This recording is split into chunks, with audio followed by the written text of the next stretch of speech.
In February 2022, Health Minister Khairy Jamaluddin introduced the Tobacco and Smoking Control Bill. Now, what's that? It's a generational endgame policy that intends to ban smoking for people born from 2005 onwards. But will it work? Is this generational policy thing new? No. Countries like New Zealand and Denmark have also announced their plans, which aims to curb diseases and totally phase out smoking habits of generations to come. Sounds pretty good, right? But the issue isn't the law, the issue is in the enforcement. As Khairy once said, "You're that uncivilized that you see a smoking sign, you want to smoke. Come on, lah." Harsh, but you know it's true.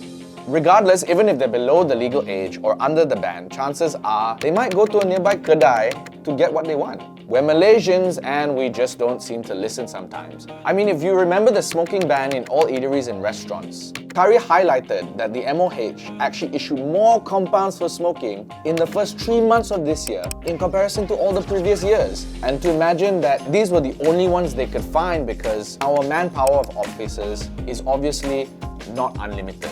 When Malaysians can't do something, they find alternative ways. And according to a Nielsen 2021 illicit cigarette study, it was found that the prevalence of illegal cigarettes in Malaysia is at 57.3%. And many illegal cigarette packs did not have tax stamps, and if they did, many of them were fake.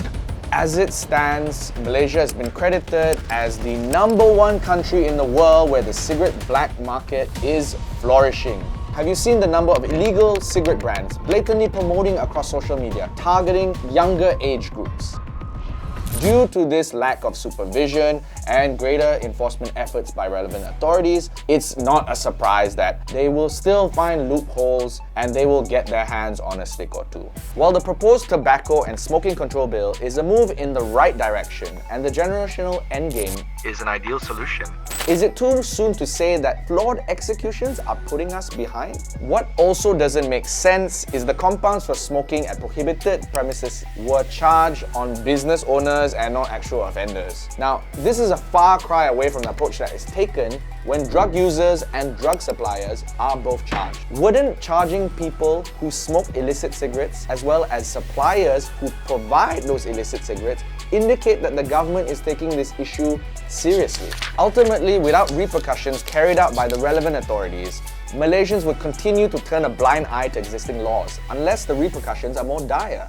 At the end of the day, a law is just a law. Without the proper enforcement, it will have the opposite effect. Macam mana diorang ban sekalipun, apa sahajalah diorang cuba ban, tak pernah jadi pun. Tak pernah jadi. Benda still jalan je macam biasa. Benda tu tak pernah jadi pun. Dia nak ban vape lah, nak ban ni lah. Tak jadi, sampai sekarang ada je. Kalau tak boleh dapat sekalipun, kat Malaysia ni mesti ada lubang punya lah. Kau boleh jumpa lah barang-barang ni. Jadi macam biasalah, benda-benda cash business ni mesti ada distribution dan macam-macam lagi kan. Daripada dari situlah kita orang akan distribute barang-barang kita orang. Jadi bagi saya memang tak ada masalah untuk distribute rokok ni dekat Malaysia. The generational endgame policy is a good move in theory, but in practice, it might have just the opposite effect. As Khairy has said, Saya tak tahu di Malaysia ni kenapa dia tak nak bantu kepada undang-undang. Of course kita boleh keluarkan saman kepada orang ramai. Tetapi sampai bila kita nak buat benda tu?